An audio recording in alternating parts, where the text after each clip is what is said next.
Joining us now to discuss the Eastern Shield further, we are joined by General Jarosław Kraszewski, former Armed Forces Supervision Department Director, Polish National Security Bureau.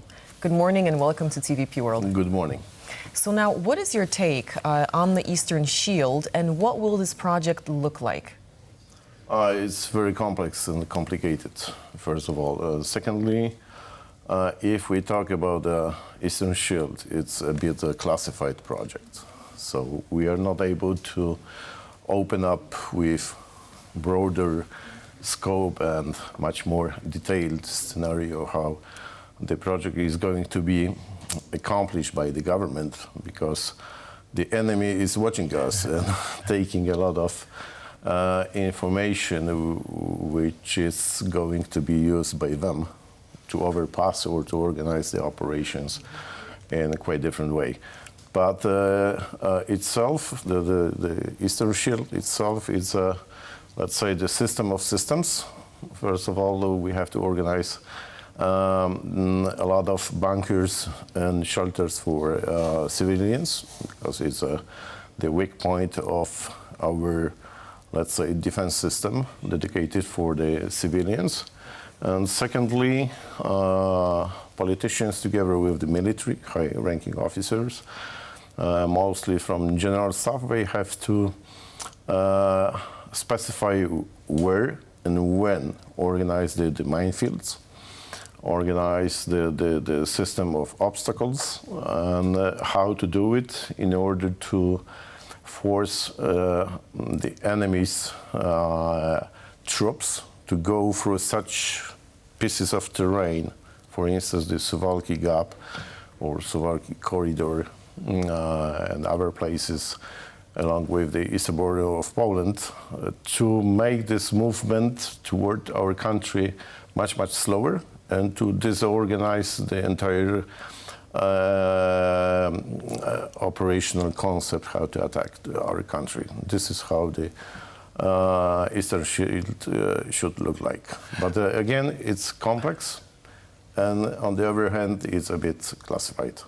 All right, so of course, like you mentioned, a lot of the details does need to be hush-hush, but again, like you said, we do know that it does involve a little bit of changing the terrain in order to funnel the invaders into specific points. How is that going to be done? Are there going to be some digging involved, changing the terrain when it comes to flooding places and moving obstacles around? Yeah, you're right. First of all, we have to specify where to build what kind of obstacles, not natural obstacles. The terrain features protect the particular piece of terrain against the enemy's operations. And secondly, it more important, in my opinion, is to organize such subsystems like anti-drone defense, to organize the minefields, to organize the electronic warfare capabilities dedicated mostly for military. We have to organize a lot of things and a lot of activities dedicated for civilians to evacuate people from the particular cities based on the experience from Ukraine. We have observed how Ukrainians deal with evacuations, for instance, Kharkov, Mariupol, even Kiev. So we have to take it into consideration. Why? Because when we are evacuating people, civilians, concurrently, military is moving towards the, we call it the combat zone. So it's gonna be like a collision. So to avoid that, civilians, the local authorities, working together with the military, we have to deconflict the ways where and when civilian columns, together with the military ones, will move on both directions. And now what about, this sounds like a very massive project. What do we know about costs and the timeline? When might we see the first things appearing, and by when would you like to see it completed?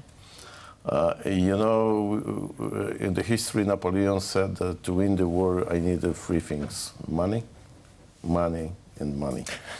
So even 10 billion zloty is, in my opinion, that's going to be the first stage, mostly concentrated on the bunkers and shelters for the civilians and natural obstacles.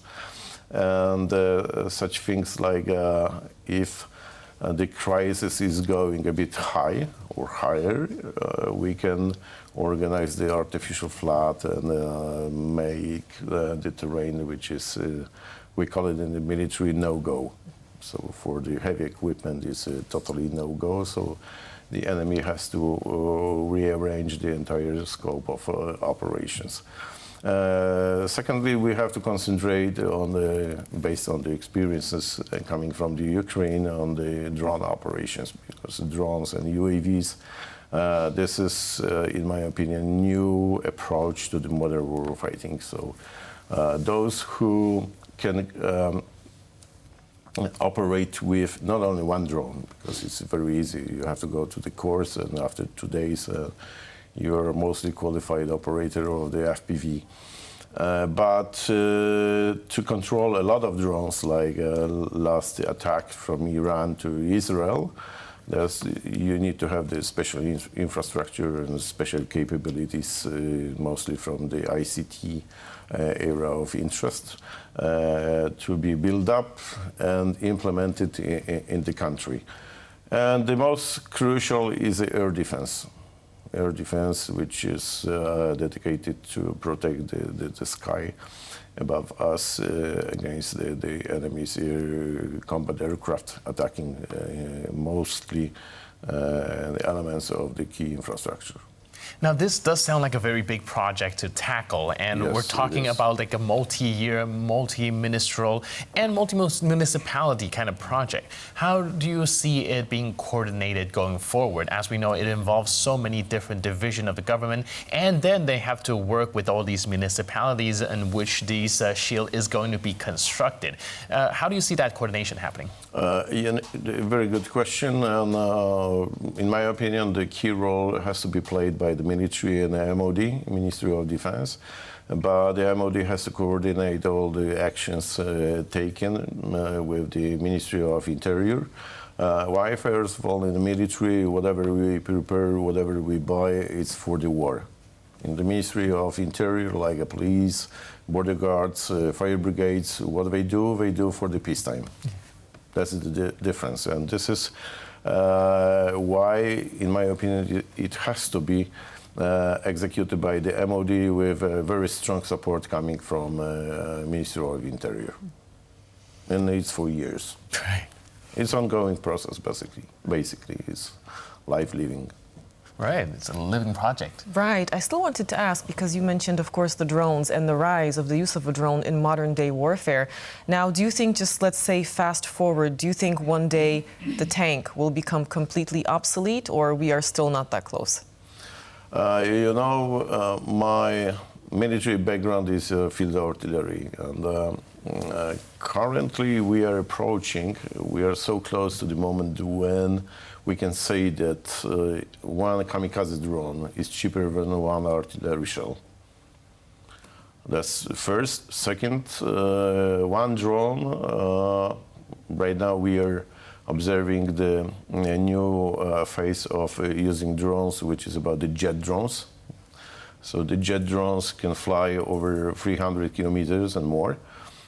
Much more even. I've read the article about the 1,000 clicks of flying, and the drone can take like 50 kilo as a warhead, even more, depending on the size of the drone. And the drone itself is very precise.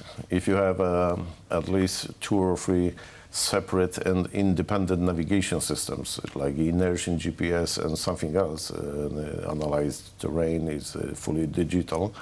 The drone can attack the target with the very good and very high accuracy, which is about the millimeters.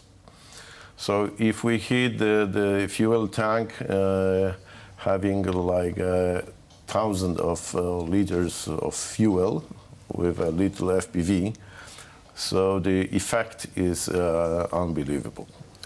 It's even better. But if we are talking about artillery, rockets like MLRS, ATACMS, and similar to those, you have to spend a lot of money, first of all, to buy the launcher. Secondly, you have to spend a lot of money to buy the missile. Yeah. One ATACM costs right now approximately $2 million. One kamikaze drone is about $50,000. So the calculation is very simple. That is a difference. Night and day. Last but not least, before we let you go, just how confident do you find this Eastern Shield project? You know, in my opinion, I don't know if I would be so precise in giving you the ultimate answer. But first of all, the Eastern project has to protect the borders between the Belarus and Poland and Russia and Poland, because even today, early in the morning, I watched some news about special camps located in the Russian Federation, preparing the pretty much huge groups of, let's say, the immigrants to operate along the fence with Belarus. So to protect countries like Baltic countries, Estonia, Lithuania, Latvia, and Poland, even down south, if we go according to the B9 countries, each of them should have similar project, just to protect the territories. Because if we let such groups of immigrants going into our territory, that's gonna be a huge disaster, because those people will go directly to the key infrastructure, will go to key elements of transportation, national transportation, and they will start the sabotage and guerrilla war fighting, something like this. But in my opinion, Russian Federation will not attack Poland or NATO within next at least 10 years. But we have to get ready for hybrid war fighting. Hybrid war fighting means exactly such operations like disinformation, sabotage, fireplaces, like we observed in Poland in the last week. And such projects like Eastern Shield, first of all, helps a lot in peacetime, and secondly, prepare us for better war fighting during the war. All right, very well. So, like you mentioned, we are as strong as we are together and as weak as we are apart. Yes, you're right. That's right. So, General Jarosław Kraszewski, the former Armed Forces Supervision Department Director, Polish National Security Bureau, thank you very much for shedding more light on this project. Thank you, sir.